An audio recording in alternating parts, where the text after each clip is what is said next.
Thank you. So our educational seminar, as I was saying, specifically on retail training. And what I mean by that is I'm kind of speaking to all of you as fellow educators in the retail environment, things that'll be important for you to know when speaking with other staff and customers about the products.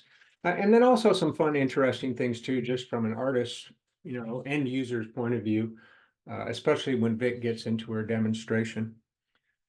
So the only brand in the world who can truly claim the color you sketch is the color you get. So what does this mean exactly? So first of all, we're excited to be announcing this comprehensive new range of markers, inks, and paper developed in partnership between Royal Talens and Pantone, which means that these products have the official match to the Pantone Color Matching System. And I'll talk a little bit more about that in a minute. This is really great news for anyone who needs to make color critical decisions in their work.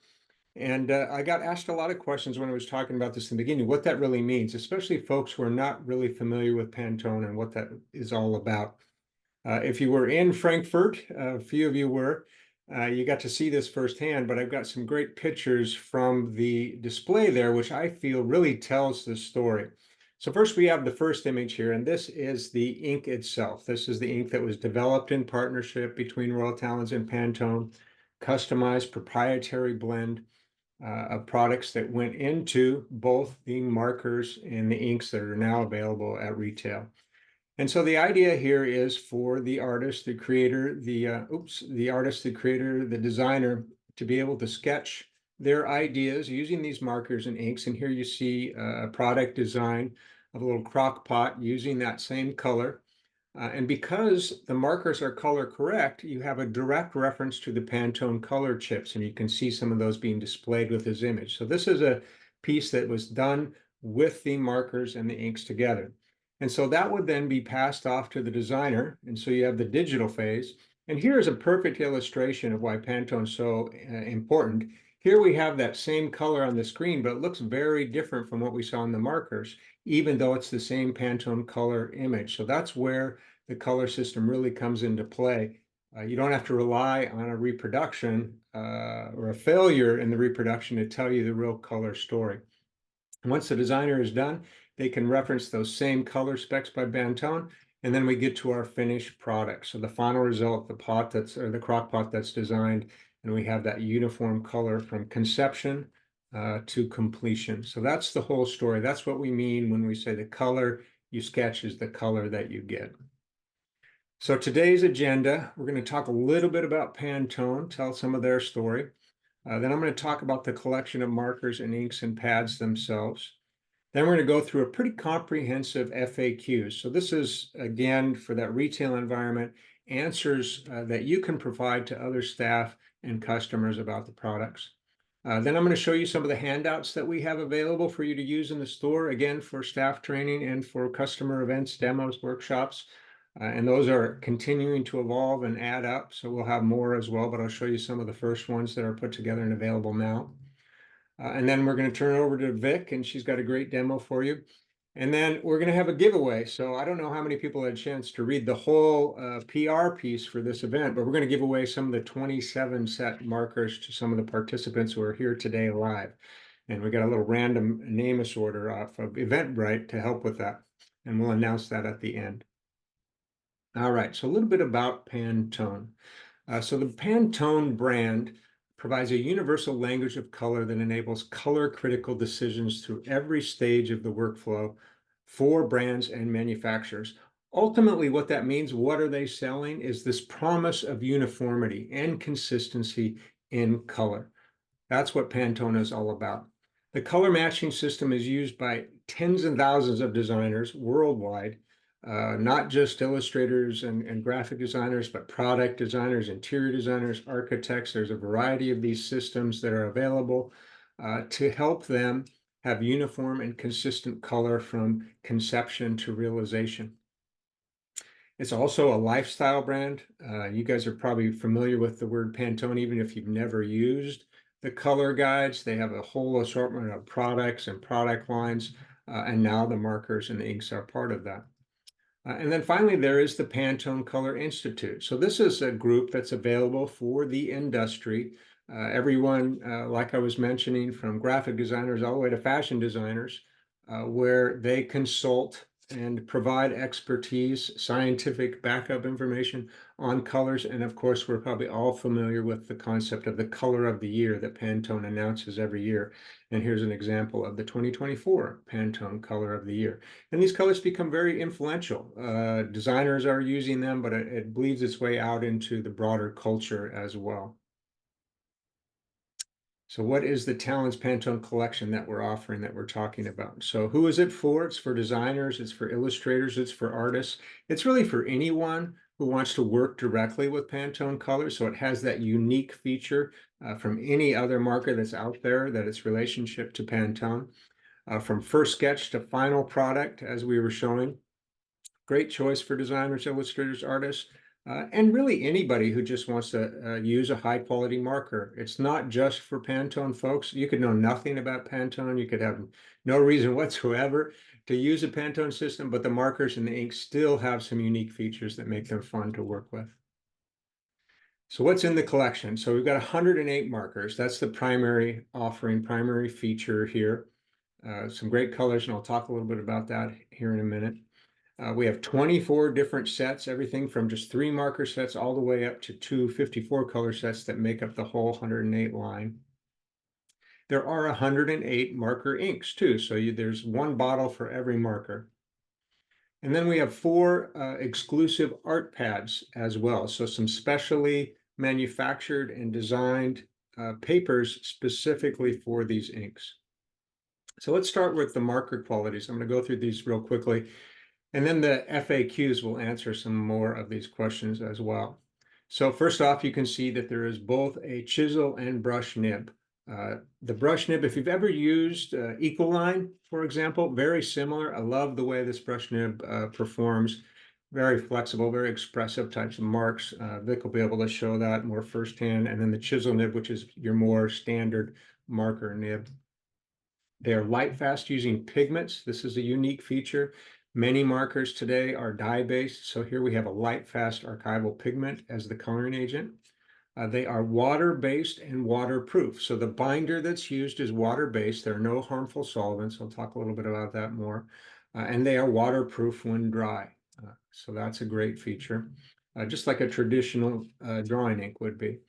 They can be used on a pre-wet surface. This came up, this wasn't part of the original marker qualities, but we found this is a really fun way to use them. So you can wet a piece of watercolor paper, for example, and use these markers since they're water-based and get some great results.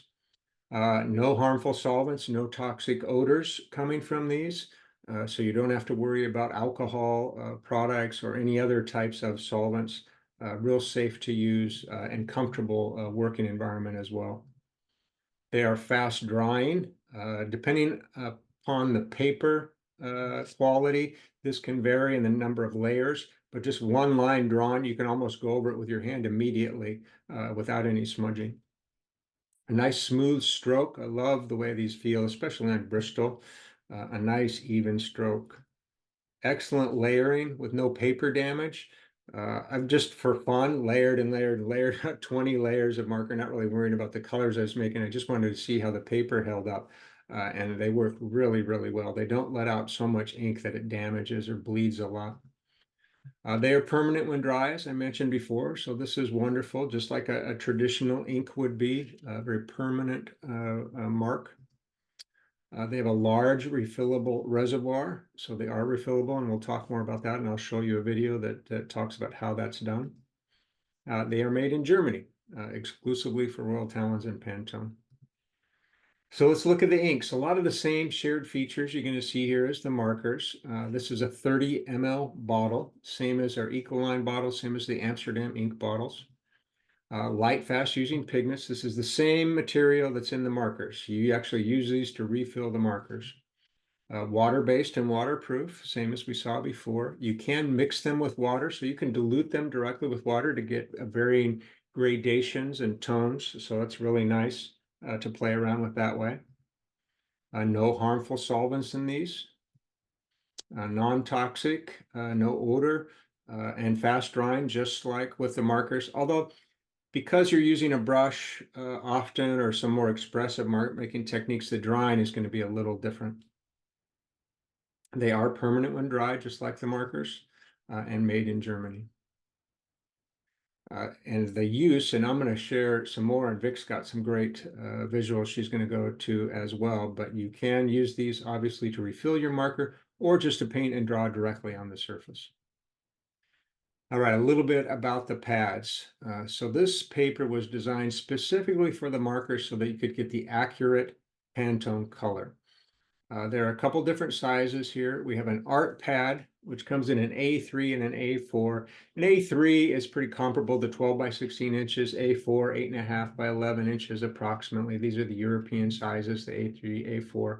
And there are 20 sheets in the art pad, and it's a tape bound. The sketchbook is a wire bound, and it comes in A5 and A4, so it comes in that same size and a size smaller. The A5 is like 6 by 8 inches approximately, and a few more sheets there. The paper in both, though, is the same. It's an 82-pound or 180 GSM drawing paper. I like to describe it as a smooth surface. It's somewhat absorbent and very minimal bleed. The color of the paper is a true white. So it's not an off-white, it's not a cream, it's a nice true white, and that's for the best representation of the ink color. And then finally, it's an acid-free paper. It's FSC mix, so that means that it includes recycled materials both in the paper and the packaging. All right, FAQs. So here we're going to get down and dirty on some of the basic features of these guys. So how did we come to this color selection? So there are more than 2,000 colors available in Pantone. So we worked with Pantone, and they advised us on what we came down to 108 colors from their 11 different color families that were the most popular. And then we added a primary set to it to provide artists and designers with some of the basics. And these color charts are available digitally right now on the Royal Talens website. Which system is the Pantone Color Match based on? So if you're familiar with Pantone at all, they have several different systems. I mentioned the 11 color families in the previous slide.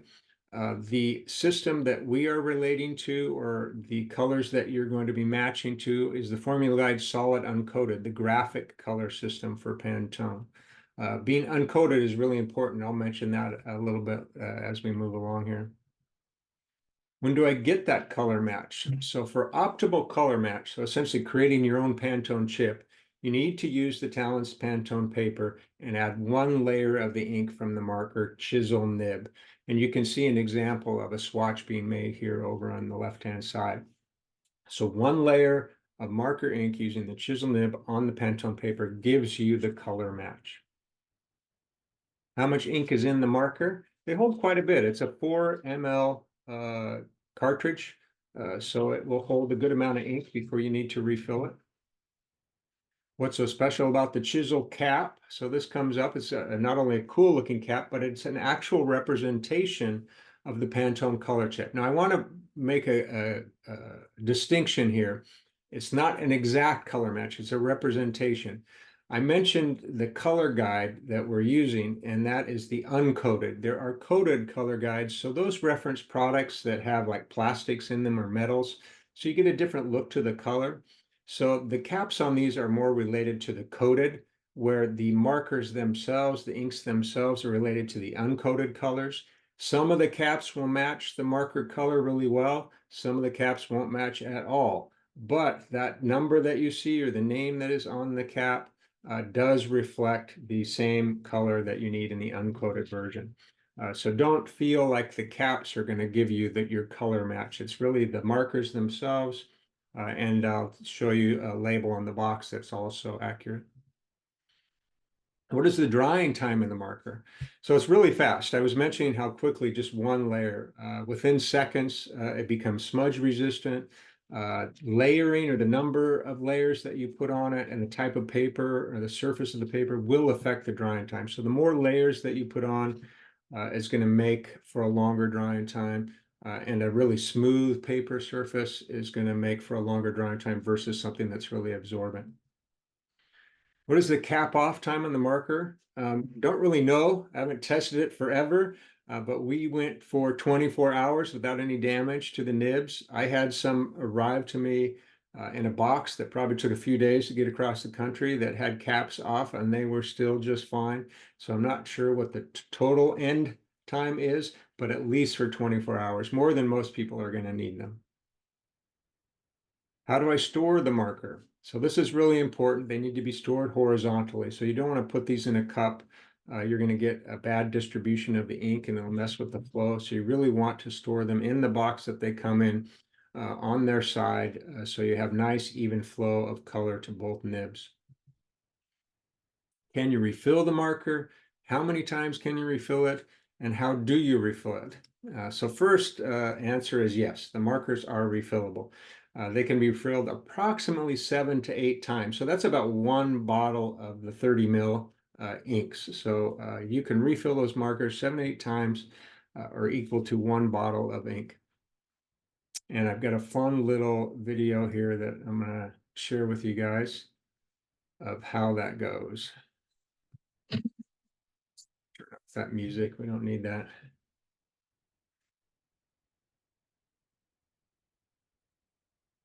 So we're going to fill from the chisel nib, but you take off both caps. And then you take a little paper towel because it's kind of messy and you pull out that chisel nib. And you use the pipette from the bottle. And it's about 3 to 5 pipettes, depending on how empty it was. And then you just put the chisel nib back in and put the caps back on, shake it up a little bit, and you are good to go. So pretty easy refill.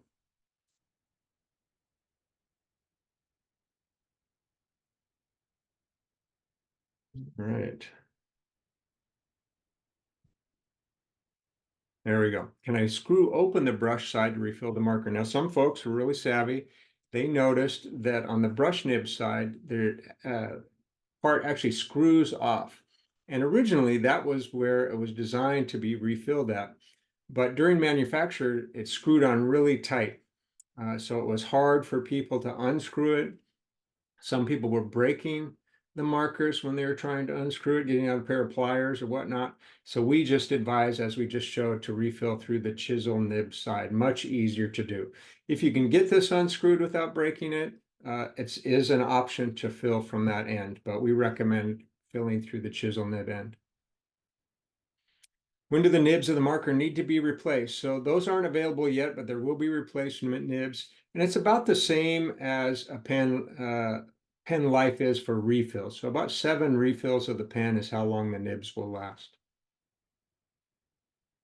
So these have a good lifespan, these markers.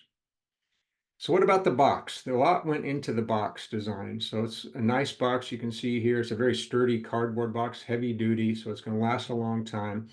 They're designed to best display the markers and kind of fit perfectly on your desk. A couple of the features, we chose black with this white color so that you can really focus on the colors of the marker and not be distracted by any colors in the box or the packaging. The inlay inside of here ensures that the chisel cap with the Pantone color chip stays upright. So there's a little piece of plastic in there. When you slide the marker in, it catches the marker and holds it so you see it just like it's pictured here. And they hold pretty well in there. You can shake it about a little bit and they get a little tossed around. But if this is on your desk and you're just carrying it from one place to the other, it's going to be pretty sturdy. The boxes are similar in size. They have the same general dimensions, so they are stackable. So how can I see which markers are in the box? When you're a shopper, how do you show people what's in the box? So each one has a unique sleeve. You can kind of see this sleeve for this 54 set. There's a primary and additional set for all 108 colors. So every set has a different sleeve. So that's one way to easily identify it. Next, on the left side, and you can see it in this picture, is the color chart. And the color chart is set up the same way the markers are first shipped. So if you ever dump out all your markers, it'd be easy to get them all back in order.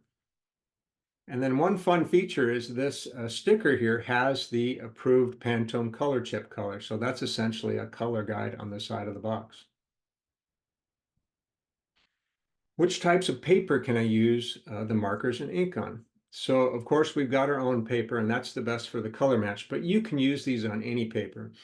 We have been testing them on sketch paper, drawing paper, illustration paper, Bristol, for example, both vellum and smooth watercolor papers. We've been playing around with mixed media papers, and you can create a variety of effects and results with all these different surfaces. So you can experiment to your heart's content. The only thing I haven't tried them yet on is any kind of Mylar or Yupo paper, so I'm interested to see how that works out. What can I do with the marker ink? So it's more than just something to refill the markers with. It's a product in and of itself. It's comparable to any other drawing ink. You can paint or write with it, and of course you can refill your marker. On an absorbent paper, the ink dries more quickly. You can pre-wet it like with a watercolor paper and get some great blends and bleeds and blooms. I was doing some bleeds earlier today. Really fun results there. On a less absorbent paper, like a smooth Bristol, for example, a plate surface, you'll get really nice, strong lines, sharp edges, great calligraphy material here. No bleeding on some of those papers, but it is a longer drying time when you're working on those smooth surfaces. You can use with dip pens and calligraphy pens. You can use with brushes, of course. And I've had somebody who's been using this in airbrush. They've been thinning it a little bit, but for the most part, they've had great success with it. So lots of different options to use these inks. So some of the resources we have available for you now. There's a techniques page. So this technique sheet is a front and back piece of paper. You can print it out easily. And it's great for folks who are brand new to markers or folks who just want to put the markers through their paces. Some basic techniques for both nibs, real standard type of execution. On this sheet, you have a nice description along with an image of what it looks like. So you could use these both in a staff training or for a demo or workshop. It comes along with its own worksheet. So these go with the descriptions you saw on the previous sheet, or you can just use sheets of blank paper as well. We've got some fun Try Me sheets. So if you want to set up a little Try Me table in the store, a space where people can kind of play on their own with the markers, which I definitely recommend. There's a simple sheet that kind of mirrors the more intense technique sheet I showed before, just a couple there, or they can just kind of doodle on the sheet however they want. But if they're interested in testing, it gives instructions as an image there. Kind of a fun surfboard design one we did, so folks can have a little fun playing around with different ideas. And then Vic created some really cool ones for us. So we've got kind of a fruit ensemble here, and then some desert cactus. And my favorite, the good. Love it. So some fun options there. You can set these out on a table and let people color away, or you could use them in a demo. I also have some info sheets that you can use to hand out direct to consumers about it, or you can stack them near wherever the product is displayed. This first sheet here is front and back, and it kind of tells the whole story of Pantone. For folks who aren't familiar with why Pantone is important, got a little bit of how it works, who they are, and then a fun sheet on their history as well. We've also got kind of all the information that I just shared with you in this presentation dialed down in a nice handout front and back, some of the basic features here, mainly the marker information, and then some of the MSR pricing as well. And then finally, the FAQs that we just went through, all here on a sheet too that you can use as a handout at a demo or just as something that's out by the display itself. All right, I'm going to stop my screen share. I'm going to turn it over to Vic. And I'm going to check the chat box here real quick. All right, we're looking good there, Vic. So it's all yours. Awesome. Okay. I'm going to spotlight your sheet there. Thank you. There we go. All right, so before I show you guys some basic techniques, I'm sure some of you guys I saw at NIPTA, and so you've already seen these, but I just want to show you that you can create art using those liquid inks and do a full painting based off of those just by, yeah, basically traditional watercolor techniques. So just wanted to show these to you guys real quick before we started. But the last one was done on watercolor paper and this one was done on aquaboard. So basically these inks are going to act a little bit differently based on whatever surface you're using them on. So today I'm going to show you these basic techniques on the Pantone paper. This is the largest size paper pad that they have.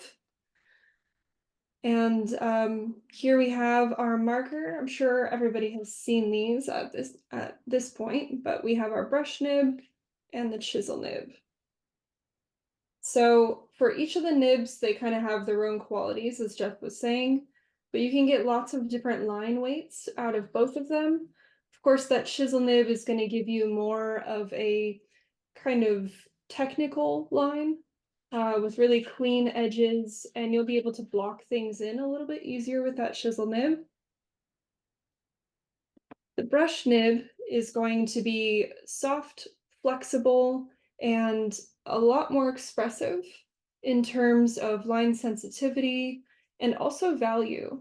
So the harder you press down on this nib, the more ink you're actually going to get out of it. So you will get a little bit of a change in value for the colors. I'm gonna hold those up. Hopefully you guys can see that okay.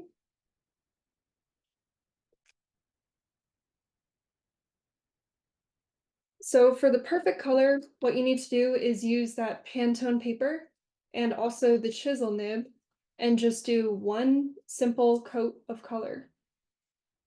And essentially you're going to try to get those strokes as close as you can to each other without overlapping. If you do overlap a little bit, you're just going to get a tiny line of color. Because these inks are so transparent, they kind of build up a little bit. So there's a couple different ways you can fill that way. We've been calling intermittent.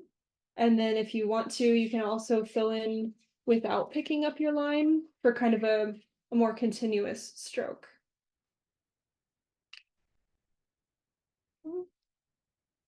Next, I want to show you gradation. Now, of course, these markers are kind of formulated for just getting the perfect color, but you can do so much more with them. You don't have to just use them with one single coat of color. You can build them up and have fun with them, and we're artists, so of course we're going to do that. So gradation is really simple. I'm just going to quickly fill in a flat area of color. And like Jeff was saying, these dry pretty quickly, so I can run my fingers over top and it's already dry. So once your first layer is dry, you can just go back over that same area, do another stroke, and you can already see that this area is a lot darker. So you can build this up as much as you'd like to and really take your time, especially where you stop blocking in on those transitional areas and get a really nice dark to light value. And like Jeff was saying, you can build these up quite a bit. They layer pretty nicely on that paper. So you guys can see that. And I'm also going to show you in ink a little bit later on how to do those same effects with a brush. So Jeff briefly mentioned that you can draw with these markers on wet paper. It's a very interesting effect and quite helpful for making it not look exactly like a marker drawing. So you'll have your basic line that you can do, really nice and clean on both edges. It looks like a traditional marker line. But you can also take a wet brush and wet the paper. You can even dip your marker in water. And then when you draw on that wet surface, you get a much softer, kind of fuzzy look to your line. And the same goes for filling in an area. You can just use your marker same as usual, or if you want to fill in a softer area that doesn't have those blocky, sharper edges, you can just kind of color inside that wet paper. I love that technique, Vic. That's super cool. Yeah, it's very handy. So, especially if you're doing something like fur or something super soft, lots of water helps. You can even move it around with your brush while it's still wet. So that's a pretty fun one. And next I want to show you guys a little bit of layering. layering with these markers are really their strong suit. They do color mixing so well. And typically marker artists start with the darker color and then they go in with the lighter color for blending sake. But these colors, in terms of blending, the color mixing is going to be stronger because they dry so fast. You're able to get really clean color mixes out of them. So as you see, I just got a super minimal amount of color transfer right there. But look at that beautiful green color mix. Very separate and buildable as well. So can layer those up quite nicely. I think that's really one of their strengths. They have great layering. Absolutely, because you can just buy a few colors and color mix the colors in between. So next, these ones are kind of experimental. They're kind of fun and different. Um, this one, I'm just calling it color transfer, but it's essentially when you put two of the markers together, and the longer you hold them like this, the better the effect will be. But essentially what we're doing is we're just getting some of one marker's color into the other and vice versa. It works best if you use the lighter of the two colors, and you can kind of like draw on the nib a little bit. Now you're getting crazy. I know, but what you gonna do? I'm an artist. I have to go for it. And so what's gonna happen is it's just gonna take a little bit of that blue color on the nib and go right back to the pink. So it won't damage your nib, but if you're looking for a little bit of gradation, especially if you're a calligraphy artist, I know this is a Nice. very popular technique. And it just takes a little bit of effort to get back to your regular nib color. But if you're doing a Nice blend. Nice, nice, yeah. really nice blend between the two. And then as far as the blue goes, because it's a little bit darker and these inks are transparent, you're not really gonna see that much of a difference. You just see like the Yeah. tiniest little bit. So, yeah. All right. So if you thought that last technique was wild, get ready for the next one.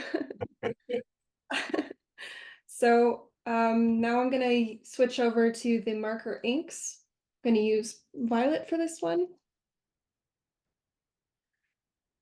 And I'm going to dip my yellow brush tip into this.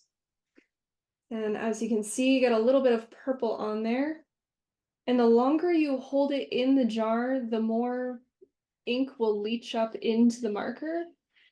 But as you can see, we have a pretty cool blend from that purple to the yellow. And then of course, just a little bit of work to get back to baseline with these markers. Yeah, that So yellow's so light, maybe a little more than other colors, but a little water would probably help too, huh? yeah, absolutely. Let's try it. Yeah, there we I go. love the 3D effect you got with that. Really cool. Yeah, it's fun. All right. So I want to show off the ink gradation as well. So actually, let me pull this down a little bit. So I'm going to use the same color that we used in the markers, but with the ink. So it's the exact same violet Pantone color. And the thing about working on this paper is it dries really quickly. So you just have to be prepared with your brush, be ready to go. So all I'm going to do is just put out a little bit of ink with the pipette and then follow behind with my brush here. I find it helpful to clean off the brush halfway through the wash, just to make sure that I have enough water to carry the color, just because that ink is so vibrant. Um, if you're trying to do a gradation in a smaller area, it really helps to clean off the brush and let it kind of slide over with that clean water. But you can do as many layers as you need to get a nice, clean, beautiful value wash from dark to light. That's beautiful. It's really pretty, right? And Color, yeah. look how different they look from each other. If you're going for something that's really blocky and precise, you can use the markers. But if you were perhaps an architect and doing like a building scene, you could do a wash with the ink for the sky. So the resist is going to be done with frisket or liquid masking film. I did this ahead of time so that the film dried on there really well. So we're gonna just do a wash with the Pantone ink, and then we're gonna come back to it to remove the frisket once it's dry. But essentially what the frisket is gonna do is it's just going to resist the ink so that once we remove the frisket, it's gonna have white lines through it. And again, that's something that's really helpful when doing a large illustration, especially when using markers. If you lose the white of the paper, you're not going to get it back unless you're using an opaque medium to mix in, or you're masking off the area. So we'll let the resist dry and then we'll come back to it. I'm going to slide this down one more time because we're going to do glazing with the exact same colors that we used earlier. So it's the Pantone Processed Blue and the Pantone Yellow.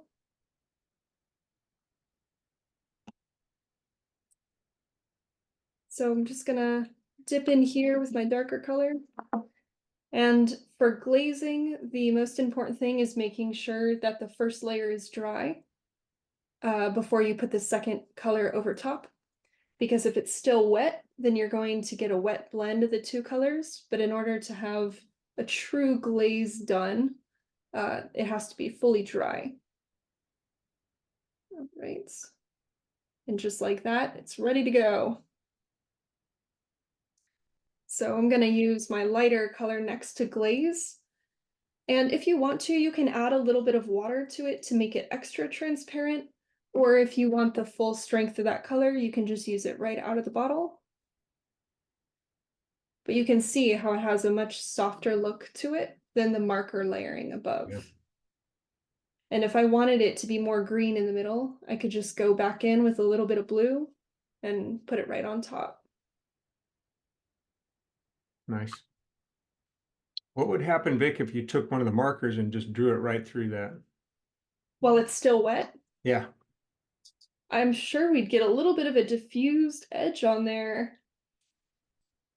But you could Yeah. definitely mix. Nice contrast in the edge. Yeah. Can pull a little color too. Fun. Yeah, absolutely. I love that they complement each other so well. They do, absolutely. Yeah, you can use the inks or markers on their own, or you can use them together. I know that you guys definitely want to try the color transfer trick out on your own. That's a fun one. Sure. Okay, so next I want to show off dry brush. This one's pretty self-explanatory, but you just need to make sure that there's no water left on your brush. Dip it in the ink, and because it's so fluid, I like to just make sure I have a minimal amount of ink on there. And you're just gonna let the brush do all the work here. And I think that these inks work really well with the synthetic brushes, especially ones that are a little bit snappy, so that you get really nice clear brush strokes out of there. But you can see how soft it is. You'd be able to build up foliage or fur or something like that really easily. Yeah, those are nice. Yeah, you really use any kind of watercolor brush or inking brush. Sumi brush, for example, would probably be really cool with these two. So any type of water media brush like that would work well with these inks. All right. So next I'm going to show wet on wet. This is again a really popular watercolor technique. And I just want to be ready with my pipette just because this dries so quickly on this paper. But you can just put a little bit of ink down and let it spread and do its own thing. Get some really, really beautiful abstract kind of blooms out of it. So, yeah. And while it's still wet, you can even move it around a little bit on your paper and have some fun with it. All right, so now we're gonna embrace our inner Pollock and we're gonna do a little bit of splattering. So I'm just gonna cover up the rest of our sheet here. And I know splattering is a pretty self-explanatory one, but I want to show something you can do with a water sprayer on top of it. You can get some pretty cool effects. So I'm just gonna get my brush nice and wet, and then I'll dip it in my blue ink. do a little bit of splattering on here. It's very fluid, so it splatters very easy. But if you use a water mister and you just lightly spray it, you get these very cool, almost scale-like patterning. That is very fun. Hopefully you guys can see that okay. Yeah, yeah. All right, and last but not least, let's remove our resist. So once our ink is fully dry, you're able to go in with your finger and just lightly roll that masking off. And you'll see that we get a really nice clean line out of that. As long as everything is dry, it should be perfectly straight and ready to go. So hold that up for you guys to see too. So yeah. And I have a lot of extra paper and markers and inks and everything. So if anybody wants to see anything specific, please let me know. I also have some sets of markers I can show off if somebody wants to see what they look like in person. I can do that too. If you want to go ahead and ask a question, feel free to unmute yourself for either Vic or I. Or you can just type it in the comments or in the chat box too. These are wonderful. Thank you so much, Vic. Oh yeah, of course, Just the absolutely. tip of the iceberg too. I should have mentioned too that we have the kind of beginner marker technique worksheet, but Vic and I are almost done with a second one, actually a second and third one, a marker kind of pro tip.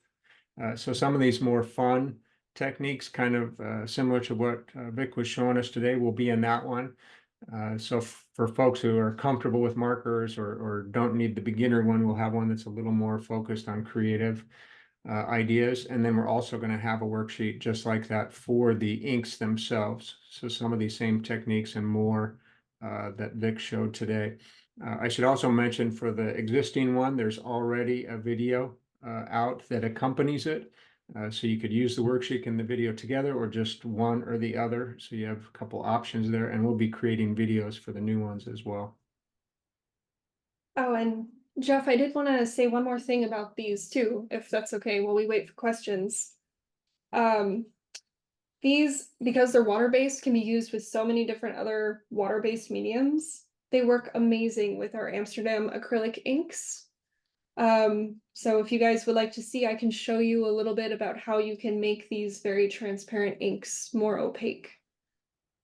No, that's a great thing to add. Being a water media, they're comparable and workable with any other water media, as well as great dry media combinations too. So graphite, pastel, whatnot, all would be fun to work with. There's a question. I don't know if you have any in your studio there, any other pens to compare with. Maybe you can just speak to your own experience about how these markers compare to some other markers that you've used. Let me see, what kind of markers are they thinking? I don't have any Copic, Pitt pens, maybe. You know, I definitely have microns. Microns do not smear or lift up or budge or anything with these because they both dry waterproof. Um, so I've had a lot of luck with those. But in terms of being used with an alcohol-based marker like a Copic, I'm not too sure. Let me see. I know I have. Let's see here. So I'm surrounded by art supplies, so I can just grab. But somebody Yeah. just gave They're like the. definitely a different animal than a Copic. I think when we did a competitive kind of analysis on these, one of the biggest differences is the fact that this is a water media binder, where many markers are alcohol-based or solvent-based. So you have that significant difference between them. They are pigmented. The majority of markers out there are dye-based. There are some other pigmented markers as well, but the majority are dye-based. So that's kind of puts them in a category of archival materials as well. So there's some really interesting features. I think and you probably experienced this too, Vic, they don't handle exactly like a Copic or an alcohol-based marker. There's some differences, especially on the blending side. There's no blender in the Pantone range, for example. They dry much more quickly than a lot of other markers do. So some of the techniques that folks are used to doing with markers, they're going to struggle a little bit with these, but once you see their strengths and their unique qualities, it kind of opens up a door to other possibilities. Yeah, absolutely. This is hoo-hoo, I guess. Um, and this is an alcohol-based marker. You can see how it kind of levels out a little bit in the strokes. Um, yeah, they just kind of, the different animals. The alcohol markers, they have a little bit of a smell to them. But you'll be able to blend with the markers using the lighter tone into the darker, where these ones are better at color mixing and you'll have clean, separate mixes. Yeah, the layering techniques for sure. There's a question here, good one, about any information on the pigments that are used. Currently, there isn't, but that's a great suggestion. I'm sure that's something we could put a bug in folks' ear and get the actual pigments that are used, but nothing currently available for that.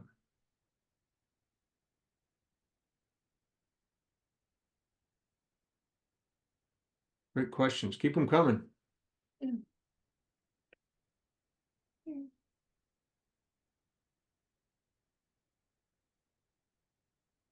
This is my dying micron. Don't laugh, Peter St. James. All right, so that's dry. Yeah, it goes on there pretty good.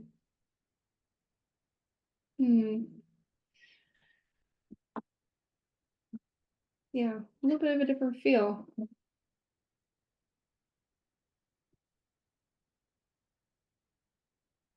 Yeah, I did a couple different things when I first got them. The microns I thought worked well, both underneath and over the top of the markers. So you could color in areas in a sketchbook, for example, and go back and draw over the top of it. Or you could use these to add color to existing sketches with micron pens. I did some charcoal and pastel. Kind of works the same as if you were painting with watercolor in those mediums. So I added some water into the mixture and got some really fun blends with the pastels, for example. So Oh, they're really nice. great with those. And then, of course, when they dry, they're permanent. So you could layer a lot more effectively than you could with a watercolor or gouache, for example, because once these are dry, they're permanent, kind of like an acrylic ink. Uh, but with a much more nuanced effect. Um, yeah, just a different experience than with the Amsterdam. But like you said, you could use them together too. Yeah, that's in my opinion, the worst thing about working with markers is once you lose the white, you can't really get it back. Get it back, yeah. So if you use the resist with the Frisket, it works really nicely, or yeah, you can use that Amsterdam acrylic ink. So yeah, here's with the two different colors, splattering with a little bit of the water spray too. We got like some really fun stuff happening here. And I find that if you want to do lots of different layers and blends and watercolor techniques, using that watercolor paper is going to help you a little bit more. So it's going to actually absorb into the paper as opposed to just sitting on top. So you'll get some, just some more detailing, especially like if you look in this area up here where I did that wet on wet technique, you're able to see a little bit more of the blooms and bleeds as Yeah. opposed to the Pantone paper. So if I'm using the markers, I'm going Pantone paper, and if I'm just using inks, I'll probably do like a watercolor paper, just because I'm going to do so many layers and washes. Yeah, I mean, one thing I get asked too is how does paper hold up? When Yeah. you do a lot of these wet into wet techniques, it is only 82 pounds, so it's more of a like a heavy drawing paper, not really a watercolor paper, but I thought it held up pretty well with a minimal amount of wrinkling. But definitely if you're going to get into those techniques with more water on the surface or using a lot more of the ink right out of the bottle, it's good to use a heavier weight paper for that. So I just want to show you guys the difference between the ink and then the ink with acrylic ink. So the acrylic ink, the titanium white is going to have that more opaque quality to it, but it mixes really good. And it has a lot of coverage. So you can always use this to cover back over. So Yes. you'd wait for it to fully dry, but you could easily put it over top of your dry marker and put a whole extra layer on there. Now that's nice, really nice. Yeah. Yeah, you So get some opacity then, where all of the Pantone inks are transparent. With the Amsterdam combined, you can get more variety. That looks really good. yeah, especially if you make a mistake. I know we're all perfect here, but if you do make a mistake, the titanium white is a great way to go. And let's see if I can get it to dry here, because if I can, I'll show you, but you can put marker over top of it too. So you can build up your layers that way and get some really beautiful effects. But it does have to dry first. Is there any other questions? The last comment was beautiful, Vic. It's beautiful. Oh, thank you. Looks good. Looks good. I We're mean, I having think if there's one additional thing that I would like to share with everybody when you're looking at this product line in the store is not to focus in on it as just a marker line with refills. It's so much more than that. Getting folks interested in the inks themselves as more than just a refill for the marker, as a unique tool in and of itself, and how you can work with them in combination. When you're, working with folks who are on your staff, not just the marker folks, but reach out to the watercolor, the ink folks, and let them try them and talk about them and experiment with them and see what they can do. I think really sharing with folks the variety of applications of these materials is what's going to attract a broad audience of users. I think that the light fast pigment based quality of these markers alone is what makes them really valuable to fine artists. Like, I'm Yeah, not a marker artist, but if I was going to use a marker, I wouldn't want it to be dye based. So I think that right there is pretty strong. So for sure, for sure. Well, are there any other questions? Feel free to type it in the chat or go ahead and unmute and ask us. This has been great, Vic. Thank you, as always, for joining in and sharing the different techniques. Maybe you can put that technique sheet back on so folks can get a quick look at that again. they don't want to see this anymore. I get it. Yeah, it is fantastic. All right. Here we go. There we go. Yeah. So some of the basic features there. And this kind of thing, whether you're using the worksheet that we have put together or you just do something on your own, Vic's kind of got a combination of that here. I think you've got the makings of a great demonstration, whether it's just setting up a table in the store as people are walking by or for an actual workshop, to really expose people to the wonderful qualities of these markers and inks.